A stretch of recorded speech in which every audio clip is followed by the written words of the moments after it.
Magandang araw mga kaibigan.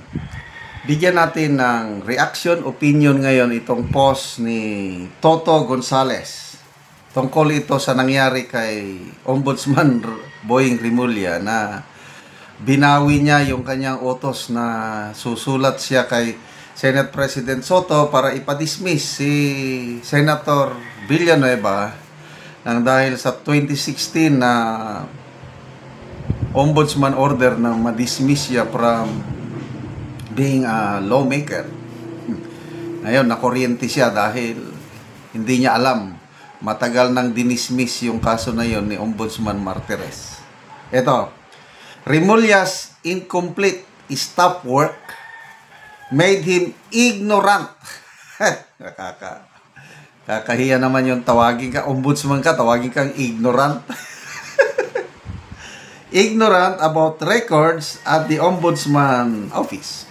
Imagine, he went on media detailing the case decided in 2016 without researching if it did become final and executory. Okay. Had he gone over the case file, he could have known the status. But he seems to be inefficient and ignorant. Ignoramos. Inefficient, paano mo ba may Tagalog ang inefficient? Pag nagtratrabaho ka, hindi ka magaling magtrabaho kung inefficient ka. Now, his defense, having aired publicly, secret decision daw. No secret decision because the Ombudsman has a website where decisions, resolutions are publicly posted like the Supreme Court. So, Rimulya, there is no secret. You are merely ignorant of your work. You are not worth of your salt as a lawyer. Hindi ka kadapat-dapat tawaging abogado, lalo na ombudsman. Meaning, you have never litigated cases in court and quasi-judicial bodies, kaya hindi mo alam. Simply, ignoramos. Dito ako na-attract sa last line niya. Simply ignoramos. Isinare ni Toto Gonzales ang napakagandang post ni Attorney Anthony Lodalbi Vesta. Isa sa paborito kong lawyer na nagpo-post. Ang ganda yung paliwanag niya. Sabi niya, the Villanueva reversal, was it a secret decision? Kasi yun ang issue. Sekreto daw na dinesisyonan ni Ombudsman Martires yung kaso, kaya hindi alam ni Boying.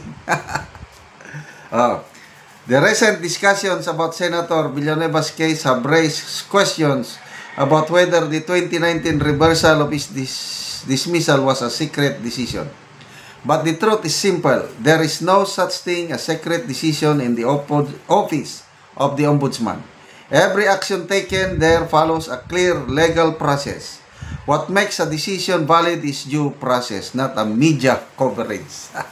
Bakit daw tahimik si Senator Villanueva nung na-dismiss yung kaso? Bakit siya tahimik? Tapos tahimik din si Ombudsman Martires, wala namang media coverage. Kaya, secret daw. What happened in 2016? In November 2016, Ombudsman Carpio Morales found then Congressman Joel Villanueva liable of the alleged misuse of 10 million from his Priority Development Assistance Fund. The decision ordered his dismissal from service for grave misconduct, serious dishonesty, and conduct prejudicial to the best interest of the service. Villanueva filed a motion for reconsideration after the decision was released. At the time, Morales was still ombudsman, but she was not able to act on the MR before her term ended in mid-2018. Okay, so ganito po ang pan. Pag nag-decide ang ombudsman at nakapag-file ng motion for reconsideration in time, hindi pa final and executory yung decision ng ombudsman. Yun po ang due process. So, bago nag-retire si Ombudsman Carpio Morales, hindi niya inaksyonan yung motion for reconsideration. Ibig sabihin, yung kaso pending pa rin. So, hindi maging final and executory yung decision na yun dahil may motion for reconsideration na nakabinbin. Okay. When Justice Samuel Martires was appointed as Ombudsman in August of 2018, Villanueva's MR became part of the pending cases that his office had to resolve. In July 2019, Ombudsman Martires issued an order granting Villanueva's motion for reconsideration. This meant that the earlier 2016 decision was reversed. The order was then endorsed to Senate President Vicente Soto III on September 16, 2019 and recorded in the Ombudsman's Case Control Management System, the official electronic record of all released cases. Kaya, ito yung sabi ni Ombudsman Martires na nakalagay sa CMS. Anong sinasabi mong secret decision? How irresponsible you are. Ganito na ang Ombudsman kung ang nangungulo someone, politician, former SOG, and someone who says sometimes it's good to bend the law. Nako, ang laking sampal ng mukha nun. The reversal was based on two clear findings. Ito po, tandaan na natin. In fairness kay Senator Joel Villanueva. Villanueva, number one, was a representative of SIBAC party list, not the Buhay party list linked to the question PDAP project. Yung 10 million na PDAP, ang nakatanggap, Buhay party list, hindi SIBAC. Oh, ano naman ito si Ombudsman Carpio Morales?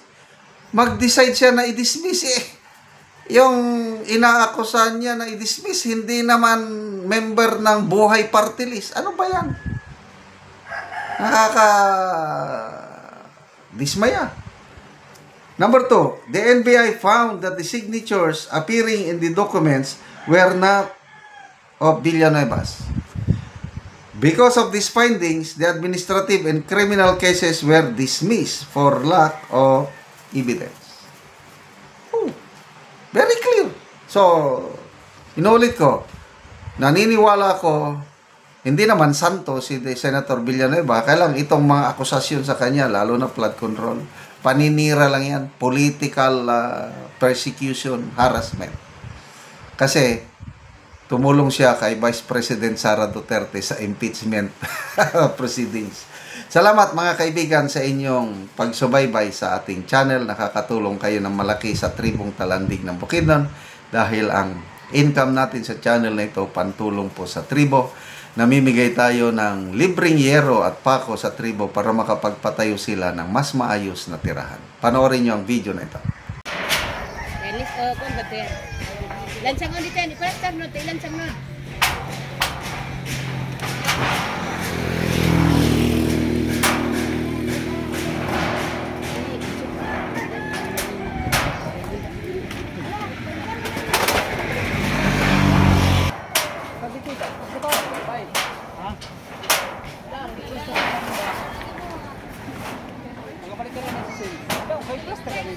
Bali na kami yung nakam. Kuhan na lang.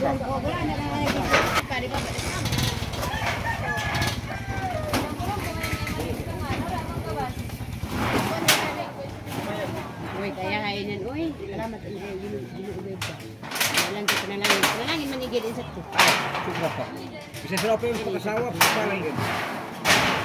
Kilo sa ilalim tinggali. Palita ano pa? Patuloy na takpa din yan. Ha? Tapao, tagkayo din yan. Baka... Ay, padulot. O, karon niya, ate. Nakabalay na gid mo, oh. Nindot na gid kain yung atop. Salamat sa Ginoo sa nagtabang. Sa nagtabang. Nautunta nga madugangan pa. Napay kulang. Nautunta nga magpadayon ni kay dagan pa ang nanginanglan sa tabang nga panay panalangin. Salamat Salamat sa sa Ginoo naghatag. sa naghatag. sama sa amua nga kung walang tabang di man makabalay. Oo. Tungod sa kalisod di pagid mi kabalay.